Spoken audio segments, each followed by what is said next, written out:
terrorism.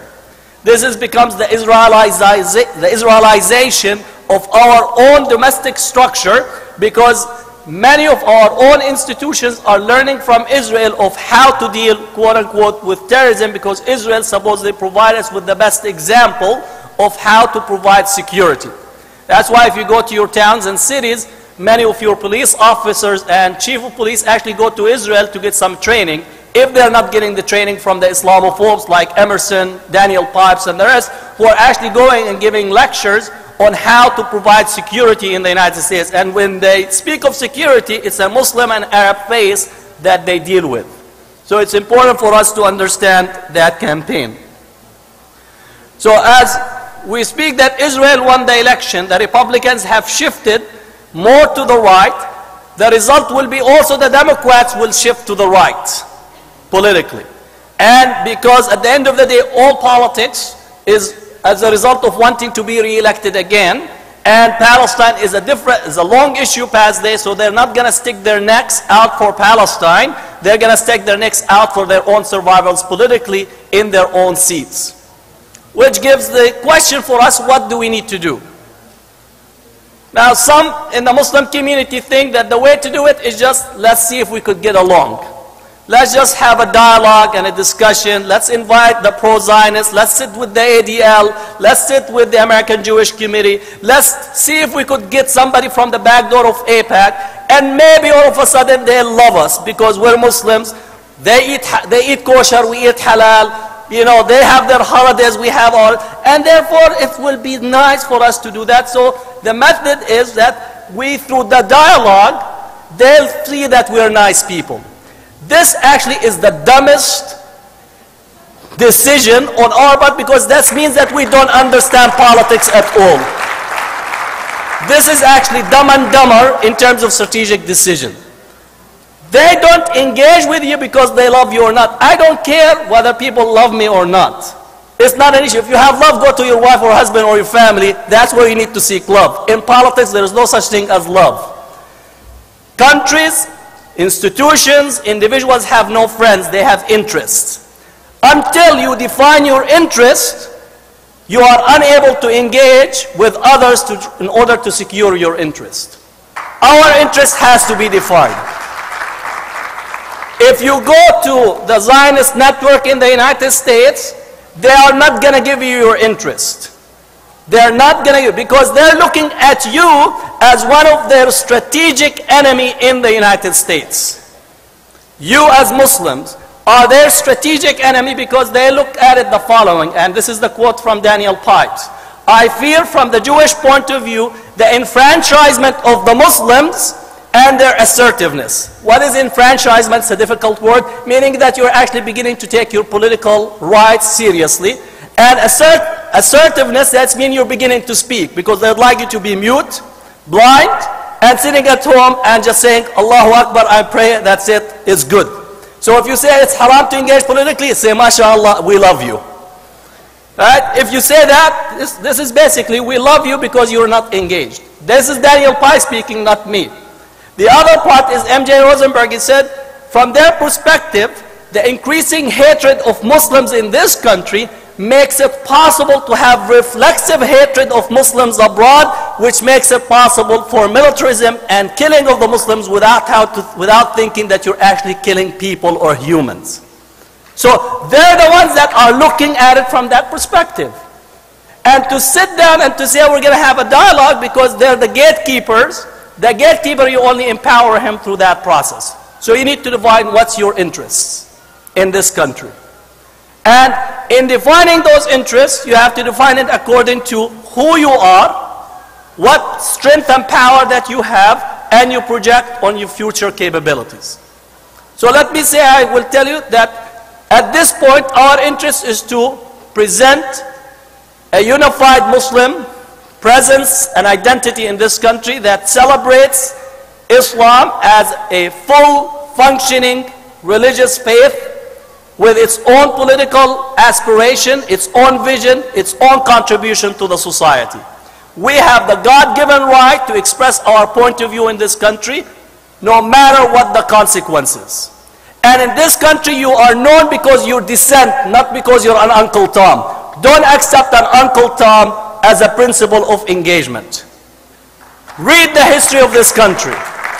It's a country of descent. If you dissent, you're respected. That's why we name streets on the names of dissenters. You don't go around the country and see Uncle Tom Street. There is no Uncle Tom Street in America. There is Martin Luther King Street. There's Harriet Tubman Street. There's Malcolm X Street. There are dissenters who stood and made history. And that's why when we read our own prophetic tradition is about dissenters. Ibrahim alayhi salam stood against all his people, including his father. He was not an Uncle Tom. Musa alayhi salam stood against Pharaoh. He was not an Uncle Tom.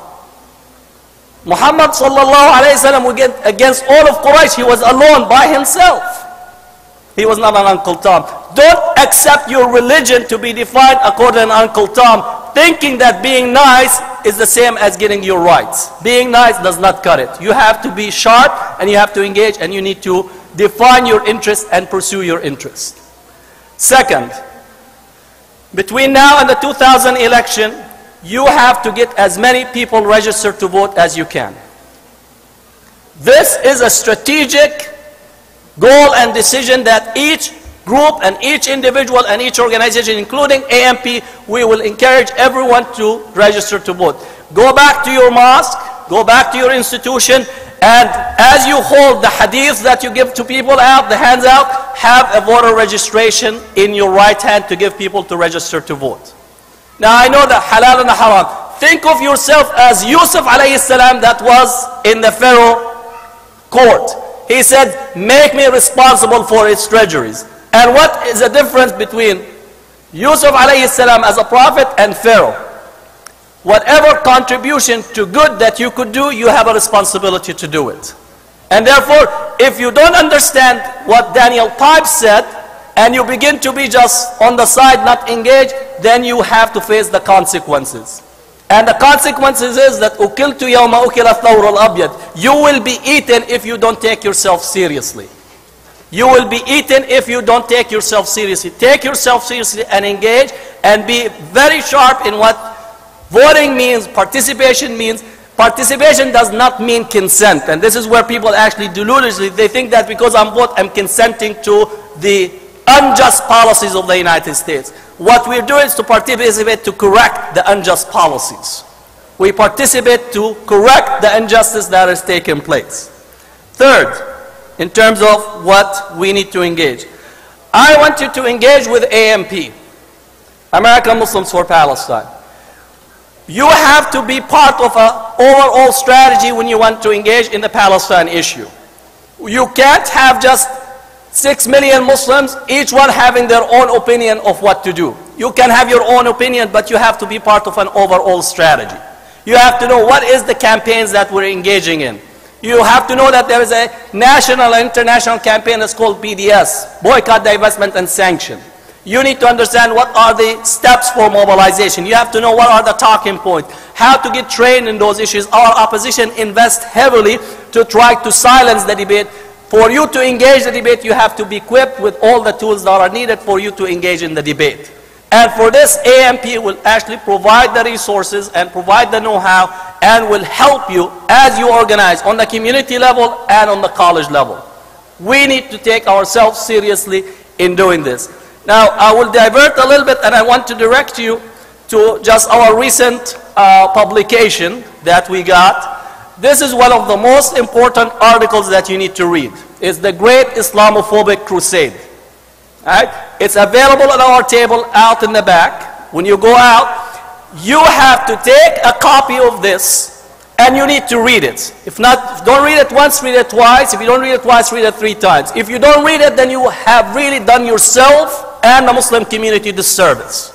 I'm serious about it. This is one of the best pieces on Islamophobia, on who's directing and producing Islamophobia, why it's being produced, and what are the reasons that it's being produced and being placed against you. To understand this, so you would begin to understand how to undo it. Because, as we know, al-ilm qabla al-amal. We often have al-amal qabla al-ilm or al-amal bidun ilm. And this is basically you're going in the dark and shooting and thinking that you're shooting something, you're shooting your sister, brother, and cousin, right? Because you have the lack of knowledge. So I would make it an obligation on you today to pick one of these, to read it, and to discuss it with your family, with your members, with your brothers, your sisters, your schools, to understand who is actually producing Islamophobia in this country against you, and who's actually making it possible for the American public to hate you. And why they want you to be hated, because that's their strategic goal. You need to understand this, because there's a whole infrastructure that is intent on making the demonization of Muslims as a strategic goal for their own political campaign and empowerment. So I want you to actually take that step of reading this material and making sure that you are part of understanding what is taking place on the Islamophobia front, because it's connected directly to the demonization and attempt to maintain U.S. strategic alliance with Israel. I have 2 minutes, but I want to go lastly. This is the second anniversary of the war on Gaza. All right, so this is second anniversary, and I know we are a people that our history is made of anniversary. 1917, Balfour Declaration. If you tell American 1917, they'll have like few times, what happened? Did they create the hamburger then or something else? 1917, Balfour Declaration. 1936, the second Intifada. 1948 is the Nakba. 1967 is the Naksa, and you go on. This is important for us to remember our history. So at least the people without the history, our people cannot shape their present, nor they could shape their future. So it's important for us to remember 1,460 Palestinians were killed just 2 years ago. And we need to pursue those individuals who committed the crime, because many of them are brought to the campuses to lecture around the United States how a soldier feels in shooting a Palestinian. So you have to sit and listen to a lecture on the feelings of a soldier who actually is shooting a Palestinian, which essentially a whole population imprisoned in Gaza, and an army attacking with full armament and full military, and then you have to listen to the soldier how we feel, right, by shooting on defenseless Palestinian civilians. This only occurs here in the US, and we need to begin to challenge this systematically. So part of memory is for us to engage in remembering these events so we could counter the effects that our opposition, the pro-Israels, are attempting to normalize a human rights violation, to normalize the structure that is there. So أقول قولي هذا واستغفر الله لي ولكم استغفروه والسلام عليكم ورحمة الله وبركاته.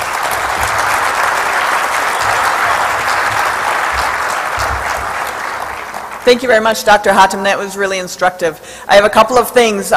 We received a couple of really good questions about how to engage and how to affect foreign policy change.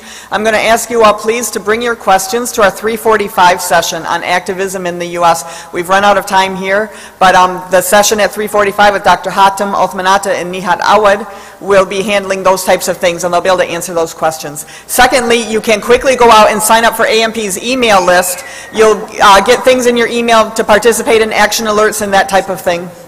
And finally, tonight our entertainment at 9:45, the theme is 2 years later, Besieged Gaza Still Standing Tall. And AMP is going to commemorate the victims of Gaza and work so that they are never forgotten as we continue to work for justice in Palestine. Thank you very, very much for coming to the lectures by AMP, and we'll see you at 3:45, inshallah. Today in Palestine, the unresolved conflict continues to deal the civilian population